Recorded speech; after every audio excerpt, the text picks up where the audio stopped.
अस्सलाम वालेकुम नाज़रीन, प्रोग्राम बयानिया के साथ मैं हूं आपकी मेज़बान माहा इकबाल। नाज़रीन, जैसे मुल्क में जूं जूं गर्मी की शिद्दत में इजाफा हो रहा है, वैसे ही सियासी पारा भी बुलंदियों को छूता हुआ दिखाई दे रहा है। सियासी माहौल हो, कानूनी महाज हो या फिर ऐवान की कार्रवाई, हर तरफ ही तनाव की कैफियत नजर आ रही है। पिछले चंद दिनों में हमने देखा कि कैसे चंद सियासतदानों की तरफ से अदलिया पर उंगलियां उठाई गई। कहीं फैसलों पर तनकीद हो रही है तो कहीं उनके कंडक्ट पर बातें हुई, जो कि किसी भी तौर पर मुल्क पाकिस्तान और हमारे इदारों के लिए फायदेमंद नहीं है। और दूसरी तरफ अगर हम देखें कि आला अदलिया ने तनकीद का नोटिस लिया, ना सिर्फ नोटिस लिया बल्कि सेनेटर फैसल वावडा और मुस्तफा कमाल की प्रेस कॉन्फ्रेंस पर सुप्रीम कोर्ट ने तौहीन अदालत की कार्रवाई भी शुरू कर दी है और आज उसकी पहली समाअत भी हुई। अदालत ने दोनों साहिबान को नोटिस जारी करके समाअत को 5 जून तक मुलतवी कर दिया है। लेकिन सवाल यहाँ ये उठता है कि क्या इस कार्रवाई के बाद प्रेस कॉन्फ्रेंसेस का सिलसिला यही रुक जाएगा या फिर दूसरी तरफ से भी मजीद बयानबाजी होगी। इसके साथ साथ हमने देखा कि कल सुप्रीम कोर्ट ही में नैब तरमीम केस में समाअत हुई, जिसमें बानी पीटीआई अडियाला जेल से वीडियो लिंक पर समाअत में शरीक थे। उनकी एक तस्वीर जो हम सब ने देखी वो बड़ी वायरल हुई है और हमने देखा कि सोशल मीडिया पर उधम मचा हुआ है। उस पर भी हम बात करेंगे। हमारे साथ मौजूद होंगे सीनियर सहाफ़ी हैं आमिर इलियास राना साहब, सीनियर तज्ज़ियाकार होंगे नजम अली साहब और उनके साथ होंगे कानूनी उमूर के माहिर जनाब बैरिस्टर शुएब रज़ाक साहब। प्रोग्राम के डिस्कशन का आगाज़ कर लेते हैं आज फैसल वावडा की होने वाली पेशी से मुतल्लिक। और जिस तरह से फैसल वावडा आज पेश हुए, चीफ जस्टिस को हमने देखा कि बड़े एग्रेसिव वे में उनके रिमार्क्स भी सामने आए। आमिर साहब, मेरा पहला सवाल आपसे होगा कि जिस तरह से हम देख रहे हैं कि प्रेस कॉन्फ्रेंसेस का सिलसिला जारी है, तो सवाल ये उठता है कि अदालती कार्रवाइयाँ, इस तरह के सू मोटो जो एक्शन लिए जाते हैं, वो ऐसी प्रेस कॉन्फ्रेंसेस का सिलसिला रोकने में कामयाब होंगे? देखें, जो चीफ जस्टिस ऑफ पाकिस्तान ने गुफ्तगू की है वो कोई ये नहीं था कि वो हार्श वर्डेड थी। नॉर्मली इस तरह के केसेस में बहुत सख्त कोर्ट की तरफ से रद्द अमल आता है। उन्होंने बहुत अच्छे अंदाज में और एक एल्डर के तौर पे गुफ्तगू की, उस्ताद के हवाले से बात की कि अगर उस्ताद से कोई आप ऐसी बात कर लेते हैं और आके मादरत कर लेते हैं तो मामला ठीक हो जाते हैं। और चूंकि 2 हफ्ते में तहरीरी मारूदात भी मांग लिए हैं फैसल वावडा से भी और उनसे भी, मुस्तफा कमाल साहब से भी। एक तो उन्होंने उसमें जस्टिफाई करना है अपने आप को, और उनका गिला ये था कि आप अगर किसी जज के कंडक्ट पे, खासतौर पे जब मैं बैठा हूँ तो मुझे तो कोई इशू नहीं है कि मुझ पे कितनी तनकीद होती रही है, हो रही है, मैंने कभी नहीं लिया नोटिस, लेकिन आप इदारे की तरफ ना आ जाएं। और ये चीफ जस्टिस साहब पहले भी 1-2 दफा कह चुके हैं कि तनकीद अगर होनी है फैसलों पे होनी चाहिए, इदारे पे नहीं होनी चाहिए। आज जो बात उन्होंने की वो ये की कि जजेस के ऊपर नहीं होनी चाहिए। अब फैसल वावडा साहब का अपना एक मौक़िफ़ है कि मैंने तो किसी जज को नाम लेके नहीं किया, लेकिन ज़ाहिर है परसेप्शन के हवाले से वो यही थी कि वो चूँकि प्रेस कॉन्फ्रेंस कर रहे थे कि बाबर सत्तार साहब के लिए जो उन्होंने इन्फॉर्मेशन मांगी है वो नहीं आई, उस दिन तक नहीं आई थी, फिर रात को आ गई, तो ये तासुर लिया गया। और फिर जो अतर मिनल्ला साहब ने प्रेस कॉन्फ्रेंस का हवाला दे के कहा और ख़ास तौर पर कहा कि हमें पता है कि वो किसकी प्रॉक्सी है, उसके ऊपर भी उन्होंने क्वेश्चन उठा दिया। अब देखना ये होगा कि जब 5 जून को समाअत होती है कि क्या फैसल वावडा उसका जवाब लेके आते हैं, अपने वकील के जरिए आते हैं, खुद पेश होते हैं। और उनका तो बार बार वो कहते हैं कि सबसे ज्यादा इंसाफ पसंद चीफ जस्टिस के सामने मैं पेश होऊंगा, तो यानी उस बेंच में जो हेड कर रहे हैं उससे तो उनको कोई गिला नहीं है। और उनका गिला अगर कोई बनते हैं तो जाहिर है कि माजी के कुछ फैसले होंगे जो उनके खिलाफ आए, तो वो तो अदालतें देती हैं, किसी भी शख्स के खिलाफ दे सकती हैं, किसी भी मामले पे दे सकती हैं। लेकिन चूंकि बाबर सत्तार का था, अब ये टेक्निकली है कि अदालत के अंदर ये सारा मामला चला गया है, इसको वहीं हल होना है और मेरे सामने तो अच्छे अंदाज से हल हो जाना चाहिए, क्योंकि लड़ाई बहरहाल किसी तरह से भी जेब नहीं दे रही कि वो मुल्क की महाजराई जितनी बढ़ रही है उतनी तलखीर बढ़ती जा रही है। बिल्कुल ठीक है, तो शामिल गुफ्तगू कर लेते हैं। माहिर कानून है बैरिस्टर शुएब रज़ाक साहब हमारे साथ मौजूद। शुएब साहब, ये मामला आप कैसे देख रहे हैं कि अब ये जो मामलात है मज़ीद कशीदा होंगे या फिर किसी तरह से टैकल कर लिया जाएगा इस तमाम तरह सिचुएशन को, जिस तरह से फैसल वावडा आज अदालत में पेश हुए, और आइंदा आने वाली हेयरिंग्स में फैसल वावडा कितना प्रिपेयर्ड होकर जाएंगे? देखें, इसमें प्रिपरेशन की तो बात ही कोई नहीं है। इसके सारे मोहरिकात का हमें पता है, वो किसके कहने पे ये प्रेस कॉन्फ्रेंस कर रहे थे। अभी हम बातें तो रिकन्सिलेशन की कर रहे हैं कि जी इस मुल्क में क्या हो रहा है, तो इस मुल्क में यही हो रहा है कि इस मुल्क में आपने फैसला कर लिया है कि इस मुल्क को आइन और कानून के मुताबिक बिल्कुल नहीं चलने देना, और अगर कोई बंदा आइन और कानून की बात करेगा तो हम उसकी पगड़ियाँ उछालेंगे। This is what they have said. अब ये प्रॉक्सी ही हैं, यही लोग हैं जो एहलकार बने हुए हैं और इन यही बेनिफिशरी थे, हर वक्त ये सिस्टम के बेनिफिशरी थे। अभी अदालत को ये बिल्कुल नहीं देखना कि जी वो गैर मशरूत माफ़ी मांगेंगे या नहीं मांगेंगे। आपने ये देखना है कि अभी आपने अदलिया पे डायरेक्ट चढ़ाई की है और आपने बड़े मुंह खोल के कहा है कि जी हम आपकी पगड़ियाँ उछालेंगे, और हर बंदे को पता है कि ये किसके कहने पे हुआ है। देखें वजह ये हो रही है कि ये बड़ा डिफाइनिंग मोमेंट है for judiciary, for this country. और अगर आपने ये फैसला करना है कि इस मुल्क ने कानून और आइन के तहत चलना है और अदलिया ने आज़ादी से फैसले करने हैं, तो ये डिफाइनिंग मोमेंट अभी आपके पास आ गया है। अभी आपने फैसला करना है। अगर अभी भी आप इन चीज़ों को लेकेंगे कि जी कल वो गैर मशरूत माफ़ी मांगेंगे, परसों वो दोबारा को प्रेस कॉन्फ्रेंस कर देंगे, वजह यह कि आपने ये देखना है कि वो कौन से मोरेकात थे कि हम इस नज पे पहुंच गए कि कोई बंदा, एक वो बंदा है जो सेनेट में पूरी पॉलिटिकल पार्टी की बिना पे आ गया है। मुस्लिम लीग में भी उनको वोट दिए हैं, पीपल्स पार्टी ने भी उनको वोट दिए हैं। ये कौन से लोग हैं जिनकी वजह से उनको वोट दे के सेनेट में भेजा गया है?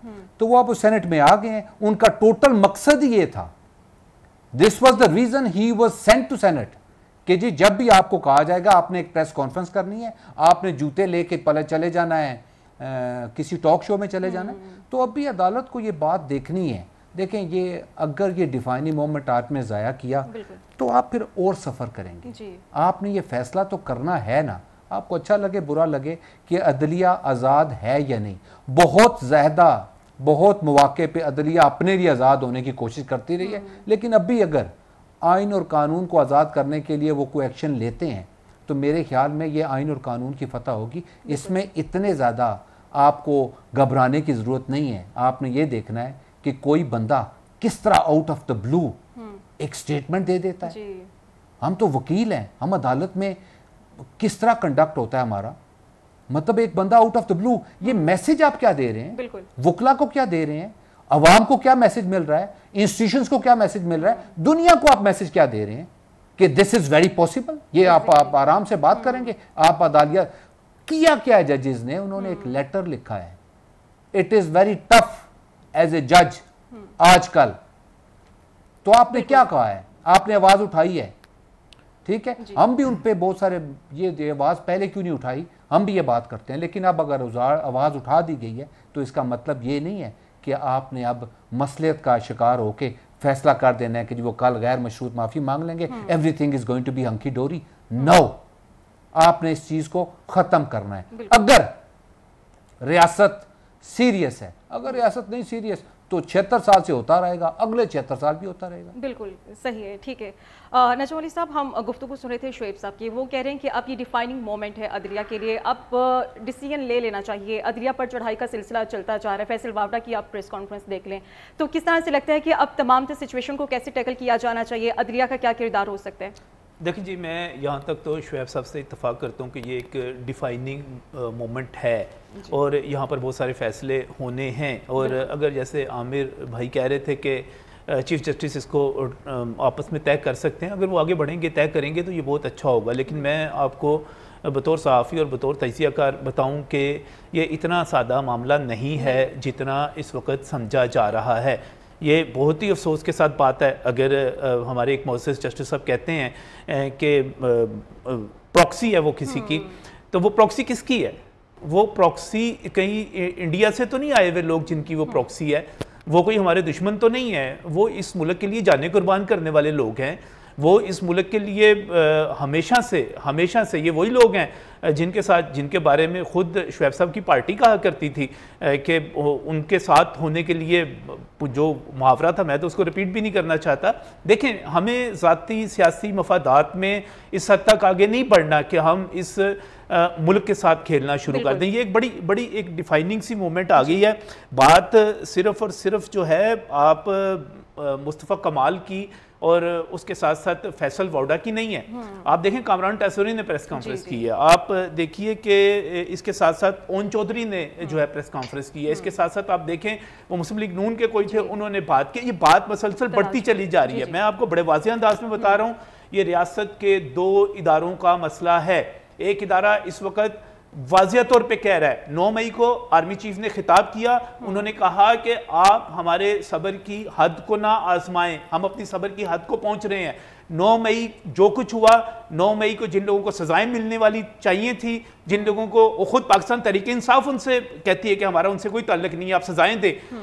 जब आप 9 मई पे जो कोर कमांडर हाउस पे हमला करने वालों को, आग लगाने वालों को, उसको प्रोटेक्शन देंगे, उनको आज तक सजाएं नहीं होंगी, उनको तहफ़्फ़ुज़ देंगे, तो क्या उस इदारे में रिजर्वेशंस पैदा नहीं होंगी? जब वहाँ पर हमारे कुछ जज मुदाखलत के हवाले से उस वक्त खत लिखेंगे, भाई जिस वक्त मुदाखलत हो रही थी आप उस वक्त खत लिखते। चीफ जस्टिस ने वाज़िया तौर पे कहा कि ये तमाम मामला जो हैं ये मेरे चीफ जस्टिस बनने से पहले के हैं। जिस वक्त मुदाखलत हो रही थी उस वक्त आप खामोश होकर बैठे हुए थे, उस वक्त आप सब कुछ आपके लिए अच्छा हो रहा था, क्योंकि उस वक्त आप गुड टू सी यू कह रहे थे, उस वक्त जो सारी चीजें थी ये खास डायरेक्शन में थी।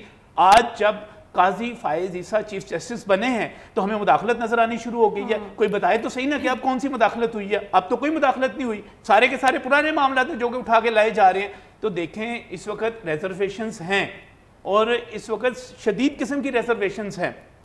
एक इदारा जो है, मुझे बड़े माजरत के साथ कहना है, हमारे एक बड़े मोहतरम जज हैं, कल उन्होंने एक केस की समाअत करते हुए कहा कि जबरी गुमशुदगियाँ जो हैं वो बड़ा सीरियस मसला है और जो जबरी गुमशुदगी करता है उसको सजाए मौत देनी चाहिए, उसके लिए कानून साजी होनी चाहिए, बिल्कुल होनी चाहिए सजाए मौत, और बिल्कुल होनी चाहिए उसके लिए कानून साजी होनी चाहिए। लेकिन मुझे एक और बात बताएं, यहाँ पर जब एक बंदा यहाँ पर मिसिंग पर्सन्स में आता है, उसके बाद वो बंदा ग्वादर में जाकर कॉम्प्लेक्स के ऊपर हमला कर देता है, वहां पर खुदकुश हमला कर देता है, बताएं उसको एजेंसियां पकड़ेंगी नहीं तो क्या करेंगी कि कहां पे जाएं हम? यहाँ पर दहशतगर्दी हो रही है, दहशतगर्दों को पकड़ा जाता है, उसके ऊपर फिर इंसानी हकूक आ जाते हैं, उसके ऊपर आइन आ जाता है। आज ये सारे के सारे इंसानी हकूक, ये सारे का सारा आइन क्या दहशतगर्दों के लिए, उन लोगों के लिए जिन्होंने 9 मई बर्पा किया था, जिन्होंने भारत में जश्न करवा दिया था? ऐसे नहीं चलेगा ये मुल्क। हमें हर इदारे को एहतराम देना पड़ेगा।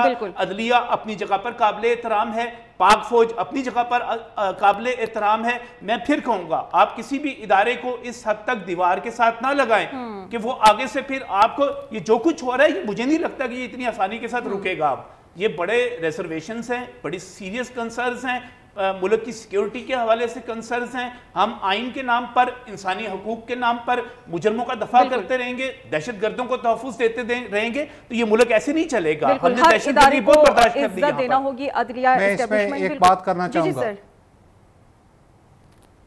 मैं ये बात करना चाह रहा हूँ, मेरे भाई ने बड़ी अच्छी बात की है। वो ये बात ये करिए कि एक दूसरे की अथॉरिटी का तयन कौन करेगा? मैं करूँगा, आप करेंगे, कोई नहीं कर सकता। आइन ने तयन कर दिया है। पार्लियामेंट तो अगर आपको ये लग रहा है कि आइन आपके, मैं सुन लेना, आइन भी पार्लियामेंट ने दिया था ना, मैंने और आपने तो नहीं दिया था। तो अगर आपने पार्लियामेंट के अंदर बैठ के आइन के अंदर, और सुन तो लेना मेरे भाई, प्लीज मेहरबानी करें, मैं इस पे बिलीव ही नहीं करता कि हम एक दूसरे को इंटरप्ट करें। मैं ये कह रहा हूँ कि आप आइन के अंदर तरमीम लाना चाहते हैं, लेके आएँ। आप कानून के अंदर तरमीम लेके आना चाहते हैं, उसके अंदर नया कानून बनाना चाहते हैं, आपके पास एक रास्ता है। अगर आप उस रास्ते को तयन कर चुके हैं, आइन में ये बात आ चुकी है, आप उसमें अमेंडमेंट करना चाहते हैं, सो बिस्मिल्लाह। लेकिन किसी ना किसी जगह आपने, पूरी दुनिया किस तरह चल रही है, वो डिफाइन जो कानून है उसके मुताबिक चल रही है। हर बंदे के इदारे का जो अथॉरिटी है उसका तयन किया जा चुका है।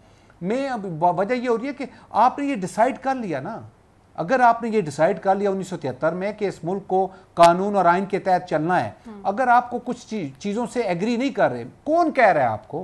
पूरी दुनिया में ये कोई बात नहीं कह रहे कि आप दहशतगर्दों को आप प्रोटेक्शन दें। मैं ये कह रहा हूं कि आप एक डिसाइड तो कर लें ना, आप डिसाइड कर लें।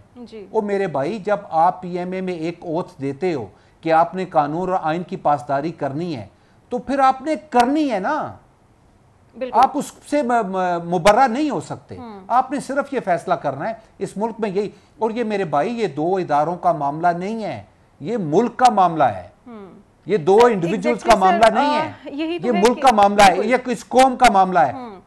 सर, यही तो मसला चल रहा है कि अदलिया भी और फिर सियासतदान की बात करें, इस्टेब्लिशमेंट की बात करें, ये सब आपस में ही इनके मसले बने हुए हैं, लड़ाई झगड़े सब सिचुएशन। तो इस तमाम जो सूरत हाल में हम देख रहे हैं कि अवाम नज़रअंदाज हो रहे हैं, अवाम की मफादात की तरफ किसी की नज़र नहीं जा रही।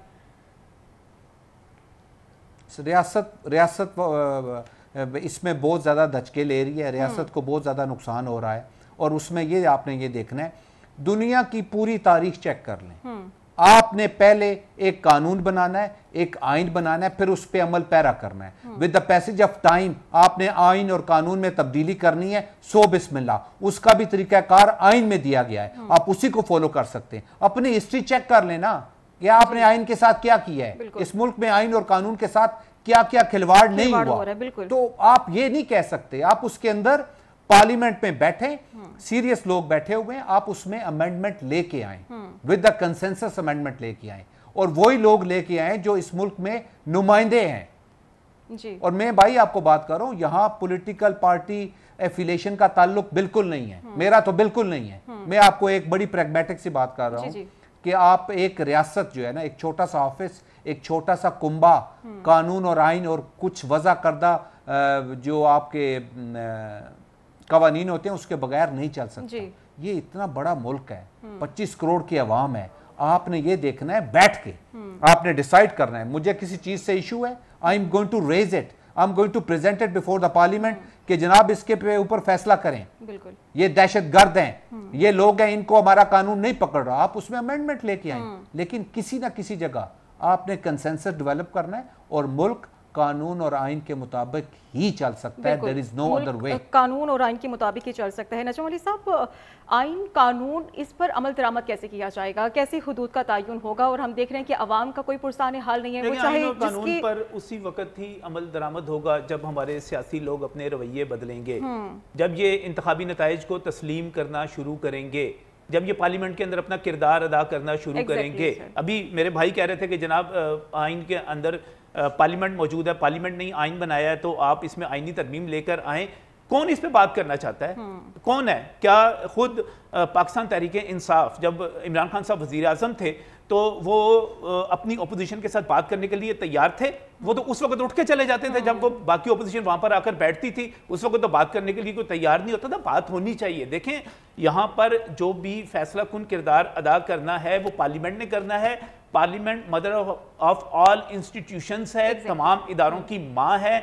आइन उसने दिया है। आइन अगर हम अवाम की भी इसमें बात करते हैं, अवाम का भी इसमें भला है। अवाम का देखें, आपने अवाम की बात की, अवाम को क्या मिल रहा है? अवाम इस वक्त कचहरी में जाते हैं, कचहरी की एक एक ईंट रिश्वत मांगती है। वहां पर आप जाते हैं, मेरे भाई मेरे दोस्त बड़े फाजिल वकील हैं, आला अदालतों में चले गए, चलें मेरे साथ जरा कचहरी में। मैं कचहरी में घुसता हूँ, एक आदमी मुझे इधर से पूछता है गवाही करवानी है, दूसरा मुझे उधर से पूछता है क्या कोई चलान लेके आ गए हो। भाई एक एक ईंट रिश्वत मांगती है। यहाँ पर मेरे पास ऐसे केस मौजूद हैं, पुलिस बरी करके भेज देती है, जज साहब का अपना रेट है कि वो किस रेट के ऊपर करेंगे। यहाँ पर मैं देखता हूँ स्टे ऑर्डर जो है मेरे शहर में, आप मेरे साथ बाहर निकल कर देखें, एक एक कब्जे के ऊपर, एक एक कब्जे के ऊपर हुक्म इम्तनाई मौजूद है। इस मुल्क में कब्जा ग्रुप चलते किस तरह है? हुक्म इम्तनाई के ऊपर चलते हैं, स्टे ऑर्डर्स के ऊपर चलते हैं। किसने इसको ठीक करना है? हम सब ने मिलकर इसको ठीक करना है, इस पर कानून साजी लेकर आनी है। लेकिन मसला क्या है? मसला ये है, ठीक है शुएब साहब का कोई धड़ा नहीं होगा, वो कह रहे हैं मेरा कोई धड़ा नहीं है, मैं किसी सियासी धड़े की बात नहीं कर रहा, लेकिन यहां पर तमाम बातें सियासी धड़ेबाजी पर ही होती हैं। इस पर हमें पता चल जाता है, साफ पता चल जाता है कि कौन सी हाई कोर्ट जो है उसका रवैया क्या है, पेशावर हाई कोर्ट किस तरह बिहेव कर रही है, हमें पता चल जाता है इस्लामाबाद हाई कोर्ट किस तरह बिहेव कर रही है, हमें पता चल जाता है कि कौन कौन सा जज है जो खत लिख रहा है। हमें पहले से, आप मुझे बताएं इससे बड़ा अलमिया क्या होगा मेरे मुल्क का कि आप एक बेंच के आगे केस लगाएं, आपको कोई भी कोर्ट रिपोर्टर, कोई भी अच्छा वकील, कोई भी अच्छा सहाफी उठ के बता देगा कि कौन से जो जज साहब हैं उनका क्या फैसला होगा। पहले से पता होता है क्योंकि हमें उनके माइंड पता है, हमें उनकी एफिलिएशंस पता है। कैसे ठीक होगा ये सारा कुछ? ये सारा कुछ हमने ठीक करना है ना। कभी तो हमें एक वक्त आएगा और बात होगी कि पीएमए में हलफ उठाया जाता है कि आपने सियासत में मुदाखलत नहीं करनी। बिल्कुल ठीक बात है। मैं आपको याद करवाना चाहता हूं कि पाक फौज के DGISI ने और इसके साथ साथ DGISPR ने एक प्रेस कॉन्फ्रेंस की थी। उन्होंने कहा था कि हम अपना जो ऑपरेशनल कमांडर्स हैं उनके लेवल पर, ब्रिगेडियर लेवल पर गए हैं और हमने कहा है कि हम सियासत में मुदाखलत नहीं करेंगे। और उसके बाद मैं सिर्फ आखिरी फिक्रा, उसके बाद कोई सियासतदान बताए कि उसको फोन आया हो, कोई सियासतदान बताए, कोई जज बताए कि उसको कोई फोन आया। अब ये सारे मामला उठा के ले आए हैं और ये सिर्फ और सिर्फ मैं जाती तौर पे समझता हूँ कि ये चीफ जस्टिस को एक डिफेंसिव करने की कोशिश है।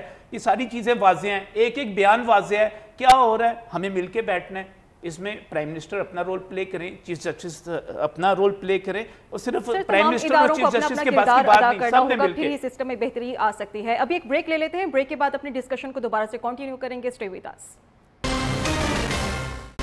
Welcome back. और अब हम बात करेंगे नैब तरमीम केस में कल बानी पीटीआई की होने वाली पेशी से मुतल्लिक। और हमने देखा कि इस पेशी के दौरान, इस समाअत के दौरान, जैसे कि वो वीडियो लिंक के जरिए पेश हुए और एक पिक्चर वायरल होती है और सोशल मीडिया पर उधम मच गया। हमने देखा क्योंकि जो फॉलोवर्स हैं, बड़ी खुशी का समा था, उनमें भंगड़े भी डाले गए, मिठाइयाँ भी तकसीम की गई और बड़ी तेज़ी से ये तस्वीर वायरल हुई। लेकिन ये तस्वीर जैसे वायरल होती है तो फिर तहकीकात का भी हुक्म जारी कर दिया गया। आखिर इस तमाम तर मामले में तहकीकात क्या हो सकती हैं और क्या मकसद हो सकता है? नजम अली साहब, एक तस्वीर वायरल होती है और फिर इस तरह से रिएक्शन सामने आना, how do you see that? देखिए, तस्वीर जो है, बुनियादी तौर पे जो तहकीकात हो रही हैं वो ये है कि जो आप कोर्ट प्रोसीडिंग्स हैं उसके अंदर मोबाइल का इस्तेमाल नहीं कर सकते। तो वो जो मोबाइल का इस्तेमाल हुआ है वो उसके ऊपर तहकीकात हैं कि ये तस्वीर जो है किस तरह आउट हुई। आपको याद होगा कि साबिक वज़ीर-ए-आज़म नवाज शरीफ के साहबजादे हुसैन नवाज की भी एक तस्वीर जो थी वो आउट हुई थी और वो तस्वीर नैब के दफ्तर के अंदर थी। अब वहाँ से तस्वीर किस तरह निकल सकती थी? ये असल में हम तस्वीर गर्दी भी करते हैं। अब वो जो तस्वीर सामने आई है, अब उसकी भी बड़ी दिलचस्प आगे से इंटरप्रिटेशंस हैं। वो ये हैं कि पाकिस्तान तहरीक इंसाफ के जो लोग हैं वो कह रहे हैं कि जनाब उनके जो कायद हैं, उनके जो लीडर हैं, वो तो बड़े हशाश बशाश नज़र आ रहे हैं और वो उसके ऊपर फ़िल्टर भी लगा के उनको बड़ा अच्छा फ्रेश पेश कर रहे हैं। दूसरी तरफ जो मुस्लिम लीग नून के हलकों की तरफ से वही तस्वीर जब शेयर की जा रही है तो उसमें खान साहब को बड़ा फ़िक्रमंद, बड़ा परेशान दिखाया जा रहा है और उनकी जो चेहरा है, उनके जो ख़ासतौर पर आँखों के हल्के हैं, उनकी सारी चीज़, तो वो हर कोई जो है अपने अपने तौर पर उस तस्वीर को इस्तेमाल कर रहा है। लेकिन मैं समझता हूँ कि इस वक्त वाकई जो खान साहब को अगरचा एक बड़ा रिलीफ मिला, 180 मिलियन पाउंड जो था उसके केस में उनकी ज़मानत हुई, जो इस्लामाबाद में हकीकी आज़ादी मार्च था उसके तोड़फोड़ के 2 केसों में उनकी बरीयत हुई। गंडापुर साहब जो थे वो GHQ के हमला केस जो था उसमें उस समेत 11-12 मुकदमात में उनकी ज़मानत हुई। ये बड़ी पॉजिटिव चीज़ें हुई। लेकिन एक और बड़ी अहम बात हुई कि अभी बुशरा बीबी साहिबा के हवाले से रिपोर्ट हो रहा है कि वो जब आई हैं और वो जो कोर्ट में पेश हुई हैं तो वहाँ पर उन्होंने ना सिर्फ अदालत पर अदम एतमाद किया बल्कि वो बानी पीटीआई के पास भी नहीं गई, वहां पर नहीं गई। फिर उसके साथ साथ ये भी रिपोर्ट हो रहा है कि वो बानी पीटीआई की जो बहनें हैं उनसे भी उन्होंने मुलाकात नहीं की, उनके चेहरे पर भरम ही नजर आ रही थी काफ़ी ज़्यादा। तो मुझे नहीं पता कि इंटरनल ये चीज़ें क्या चल रही हैं। ज़ाहिर है मैं कोई सितारा शनास तो नहीं हूँ, जो रिपोर्ट हो रहा है मैं तो उसका तज्जिया कर रहा हूँ। तो बज़ाहिर जो है एक रिलीफ मिलने के बावजूद बानी पीटीआई के लिए परसों का दिन बहुत शानदार किस्म का दिन था, बड़ा अच्छा दिन था। उनकी ज़मानत हुई 190 मिलियन पाउंड में और उसके साथ साथ अब साइफर केस और अगर वो इद्दत केस में कुछ सजाएं मुअत्तल होती हैं तो उनकी रिहाई के इम्कानात की बात भी की जा सकती है, जिसका बज़ाहिर जो है मैं एक हकीकी तजिया करूँ तो इम्कान नहीं है, लेकिन बहरहाल कानूनी इम्कानात ज़ाहिर किए जा सकते हैं उसके।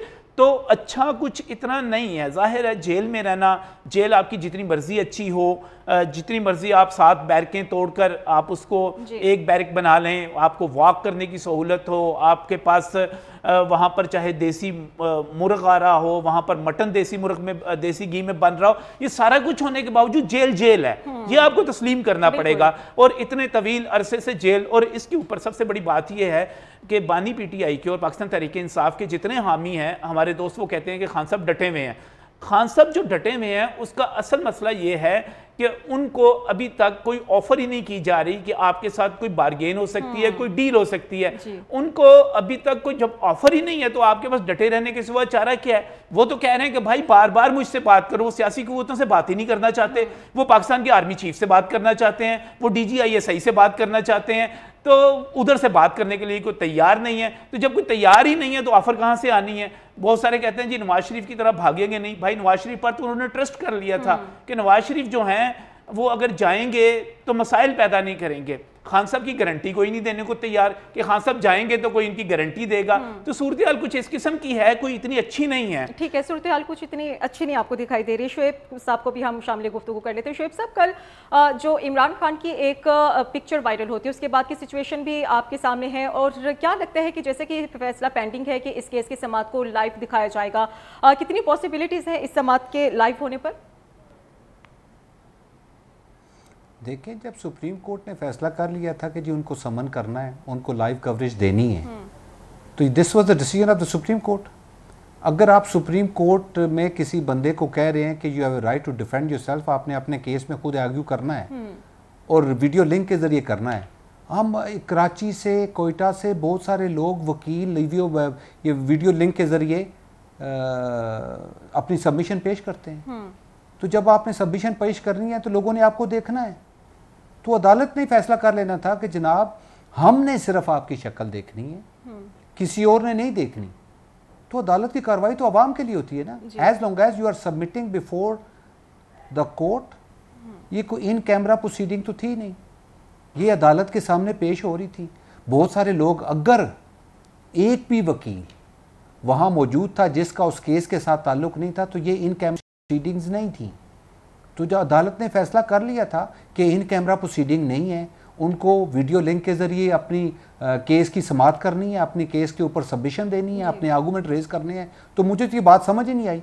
अगर आपको ये नई इंप्रेशन देना था तो फिर आप कहते हैं कि इन कैमरा प्रोसीडिंग्स है, उसमें किसी ने नहीं वो आपकी तस्वीर लीक करनी थी। अदालत में आप वो लोगों को बाहर निकाल देते और कहते जनाब सिर्फ हमने इमरान खान को ये मौका देना है कि वो लोगों के आर्गूमेंट सुने और अपने आर्गूमेंट्स दें। लेकिन this was not a notification. Notification में यही था कि उनको वीडियो लिंक के जरिए अपनी सबमिशन देनी है। तो जब उन्होंने सबमिशन देनी है तो उसके बाद उन्होंने माइक उनके बंद हो गए, उन्होंने बात नहीं करनी। तो मुझे तो ये बात समझ नहीं आई। देखिए ना, पहले भी वो बंदा 9 महीने से जेल में है, आप उसको बिल्कुल मौका ना दें। ठीक है, आप उनको वीडियो लिंक के जरिए कोई मौका ही ना दें तो तस्वीर वायरल नहीं होगी, तस्वीर बाहर नहीं निकलेगी। लेकिन ये मज़क्का खेज लग रहा है ना कि आपने एक अपॉर्चुनिटी दी है, बिल्कुल आप ना देते। जब आपने दे दी है और ओपन कोर्ट में दी है, इन कैमरा प्रोसीडिंग्स नहीं हो रही, तो तस्वीर ने तो बाहर निकलना है। आपने पहले मौका दिया, फिर अपना मजाक उड़ाया। तो ये बात तो मुझे समझ नहीं आ रही, इस पर क्या इन्वेस्टिगेशन होगी और क्यों होनी चाहिए। अदालत कह दे। देखिए ना, बहुत सारी हियरिंग होती है, लाइव जा रही है। बिल्कुल, सुप्रीम कोर्ट की हियरिंग लाइव जा रही होती है, हर बंदा देख रहा होता है। तो सुप्रीम कोर्ट का इस्तेकाक है कि कौन सी हियरिंग लाइव होगी, कौन सी नहीं होगी। जब आपने कह दिया कि लाइव चलेगी तो फिर लोग देखेंगे, आपने फिर उसको बंद कर दिया, मतलब बाकी तो बातें सारों को पता है। मुझे इस समझ कुछ भी नहीं आया। अभी एक ब्रेक ले लेते हैं, ब्रेक के बाद दोबारा हाजिर होंगे। Stay with us. Welcome back. अपनी डिस्कशन को दोबारा से हम कंटिन्यू करेंगे। नजम अली साहब, जैसे ही समाप्त होती है उसके बाद हम देखते हैं कि सूरत हाल ये पैदा हो गई है, पंजाब की बाकी जेलों में जो कैद हैं, कैदी, उनकी तरफ से मुतालबा किया जा रहा है कि हमें भी ऐसी सहूलियात मुहैया की जाएं। तो कितना आपको आसान लग रहा है पंजाब हुकूमत के लिए इस मुतालबे को पूरा करते हुए? देखिए, ये तो पॉलिटिकल स्टंट है। असल में जो दरख्वास्तें जा रही हैं वो भी सारी की सारी पॉलिटिकल नौयत की हैं, सियासी नौयत की हैं। लोग जो हैं इस पर खेलना चाह रहे हैं, क्योंकि जब ये इतलात मिलती हैं कि वहाँ पर साबिक वज़ीर आज़म को इस किस्म की इमरात हासिल मिल रही, क्योंकि इससे पहले किसी भी वज़ीर आज़म इससे पहले भी जेलों में जाते रहे हैं। जुल्फ़िकार अली भुट्टो से लेकर मेरे ख्याल है शायद ही कोई वज़ीर आज़म ऐसा होगा जो जेल में ना गया हो। शायद ख़ाक़ान अब्बासी से नवाज शरीफ तक हर वज़ीर आज़म जो है जेल यात्रा करता रहा है, लेकिन किसी को भी ऐसा प्रोटोकॉल नहीं मिलता रहा जिस किस्म का इमरान खान साहब को मिल रहा है। अच्छा नजम अली साहब, क्या लगता है कि आने वाले दिनों में बानी पीटीआई की मुश्किलात में कोई कमी होती हुई देख रहे हैं? कोई केसेस में कुछ नरमी का मुजाहिरा किया जाएगा? अच्छा, वैसे मैं आपको इसमें ना आइन, कानून और अच्छी अच्छी बातें, किताबी बातें एक तरफ रह गई। मैं आपको, मुझे लगता है कि पाक फौज जो है या एस्टेब्लिशमेंट जो है वो नरमी करना चाहती है। ठीक है, वो चाहते हैं कि वर्किंग रिलेशनशिप बहाल हो जाए।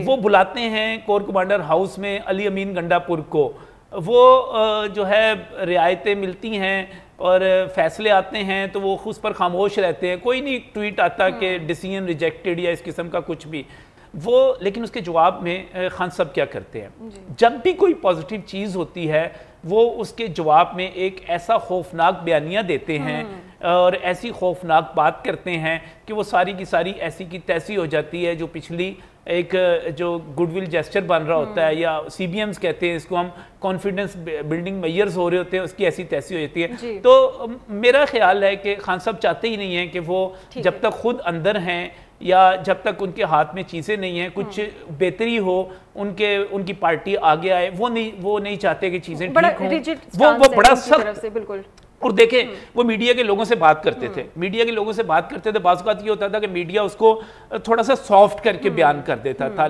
फिर उसका हल ये निकाला गया कि वो शख्स जो उनका ट्विटर हैंडलर चला रहा है वो तमाम चीज़ें वहाँ पर रिपोर्ट हो जाती थी। अब मुझे बताएं कि एक सबसे बड़ी फौजी शख्सियत के ऊपर आप अपनी अहलिया के कत्ल का इल्ज़ाम लगा दें और उसके बाद कहें कि मैं तुम्हें छोड़ूंगा नहीं, इस किस्म के ट्वीट करें, तो फिर आप ये कहें कि कुछ अच्छा होगा, कुछ बेहतरी आएगी आपस में कुछ, तो फौज ने तो मैं ठीक है, इस्टेब्लिशमेंट की तरफ से कुछ ऐसे जेस्चर्स हैं, बहुत सारे जेस्चर्स हैं, बहुत सारे जेस्चर्स हैं। शुएब साहब से यही मेरा सवाल है। शुएब साहब, आप किस तरह से इस बात को लेकर चलते हैं कि जैसे कि नजम अली साहब कह रहे हैं कि इस्टेब्लिशमेंट की तरफ से कुछ ऐसे जेस्चर्स जा रहे हैं, इमरान खान को दिए जा रहे हैं, लेकिन उनका जो रिजिड बिहेवियर है वो इस तमाम तर जो कोशिश है उस पर पानी फेर देता है?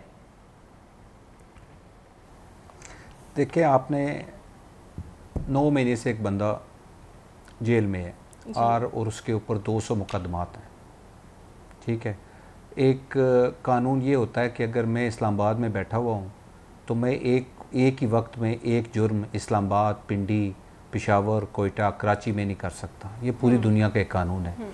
इन चीज़ों को बुनियाद बना के आपने 200 केसेस बनाए हैं। मैं मेरे भाई की बात से बहुत एग्री करता हूँ कि इस मुल्क में बहुत ज़्यादा, इवन इमरान खान की अपनी गवर्नमेंट में बहुत सारे कदगन हुए हैं, बहुत सारे ऐसी चीज़ें हुई हैं जो आईन और कानून के मुताबिक नहीं थी, ठीक है। लेकिन इसका मतलब ये है कि आप एक बंदे को 200 केसेस में इन्वॉल्व करके फिर आप उसे कहें कि जी we are willing to negotiate, it doesn't make sense, ठीक है। आपने ये देखना है, अगर आपने इस मुल्क को इस डगर पे पहुंचाना है, देखें ये आपने 1971 से बिल्कुल कुछ नहीं सीखा, आपने अपनी तारीख से कुछ नहीं सीखा। आपने इमरान खान को, ही is not relevant any more. अवाम और पाकिस्तान रेलिवेंट है, और रेलिवेंट किस तरह है कि आपने उनको दीवार के साथ लगाया हुआ है। इस मुल्क में नथिंग इज हैपनिंग, इस मुल्क में लोगों का हाल बहुत बुरा है, और आपने ये देखना है, आपने ये देखना है कि आपने इन हालात को बेहतर करने के लिए क्या करना है। बिल्कुल। तो वो बेहतर करने के लिए आप देखें, आपने इस चीज़ को ख़त्म करना है। आप ये इल्ज़ाम नहीं लगा सकते कि वो मे बी वो, अब मेरे नजम भाई सही कह रहे हैं कि he is not willing to negotiate while he is in jail. जी देखिए ना, ये जिस पार्टी के में 121 MNAs प्रेस कॉन्फ्रेंस करके भाग गए हों और प्रेस कॉन्फ्रेंस करके इस पार्टी को छोड़ गए हों, आप क्या इमेजिन करते हैं कि उस पॉलिटिकल पार्टी का लीडर अभी जब while he is in jail, वो क्या प्रैग्मेटिक डिसीजन करने की अथॉरिटी किसी को दे सकता है? जी। आप देखिए पार्टी के अंदर क्या क्या हो रहा है। मरवत साहब को उन्होंने किस तरह साइड लाइन पे कर दिया है। As a lawyer I know him very well. अब हमारे बहुत सारे दोस्त हैं जो इस मुल्क में नए पार्लियामेंटेरियन बन गए हैं, तो हमको उनको जानते हैं। हम क्या पता हो उनके बारे में स्टेटमेंट देने के। इस तरह से दीवार के पर लगाकर सूरत हाल को हम टैकल नहीं कर सकते, कुछ दरमियान वाले रास्ते को अपनाना होगा, मुफाहमत की तरफ आना होगा। बेहद शुक्रिया आपका। शुएब रज़ाक साहब हमारे साथ मौजूद थे, नजम अली खान साहब अपना तज़िया पेश कर रहे थे। आज के प्रोग्राम से इतना ही, मुझे इजाज़त दीजिए, अल्लाह हाफिज़।